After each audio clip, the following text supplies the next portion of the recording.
What's going on, you guys in Raider Nation? Ghost here, just talking about the Colts. Long-awaited preview.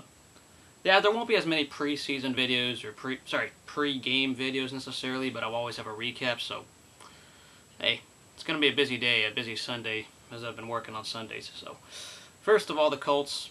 This is a team that's got expectations to maybe contend for the division. People have Houston as like the unanimous team, but the Colts should be right in the hunt. I think the Colts are, obviously they picked the right time to suck, and obviously that AKA suck for luck sweepstakes really is going to pan out for them.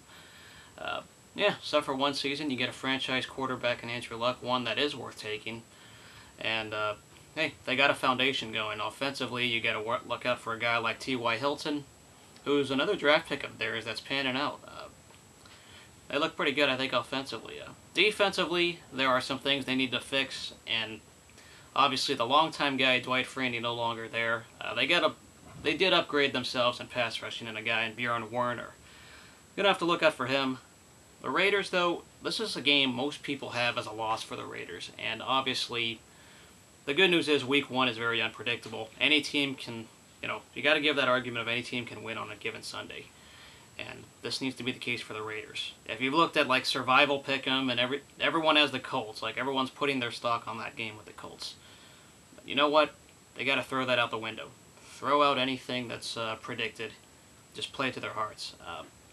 Big issue. The Colts have a pass rush. If Bjorn Werner looks like a good pass rush and lives up to the hype, yeah, the Raiders are in trouble. Offensive line. Welcome Menelik Watson to the left tackle position. We all learned that.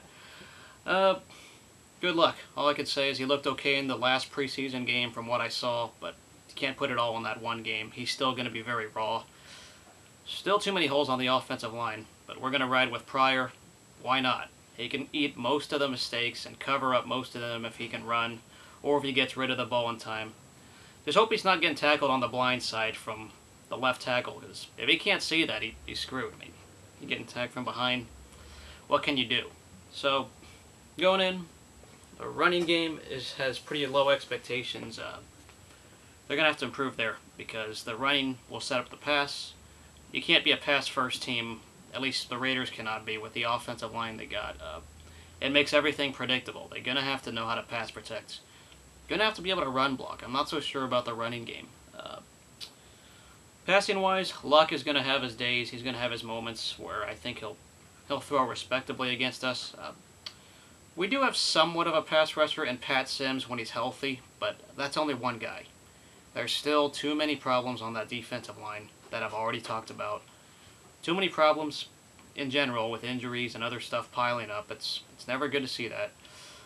And it's real interesting the way this team is not committed to Tyler Wilson. This coaching staff wasn't willing to coach him up, obviously, for cutting him, putting him on the practice squad. This team also was willing to cut David Boss, which defensive line is one piece of depth that I don't trust. I don't trust that position at all, as I've said before. Might as well develop the guy you drafted. I mean, that's all I can think. I'm just one person, and I don't know everything, but it's not comfortable when you see guys get cut like that, but it is what it is.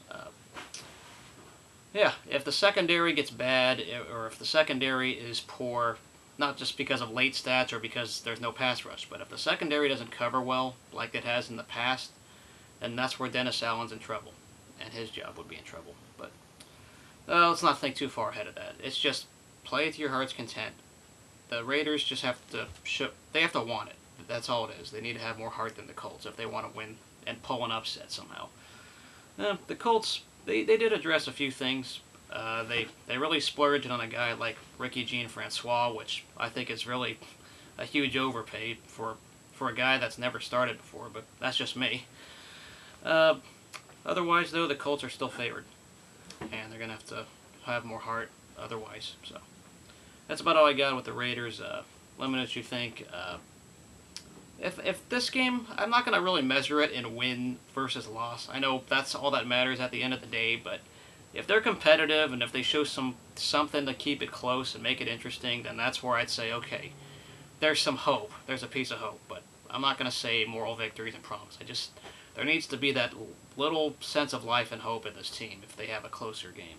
That's all I'm asking for at this point. So Video will not come till very late. Once again, I got work, so video comes late. Be patient. I'll have it up within 24 hours after the game. So, see you guys later. Go Raiders.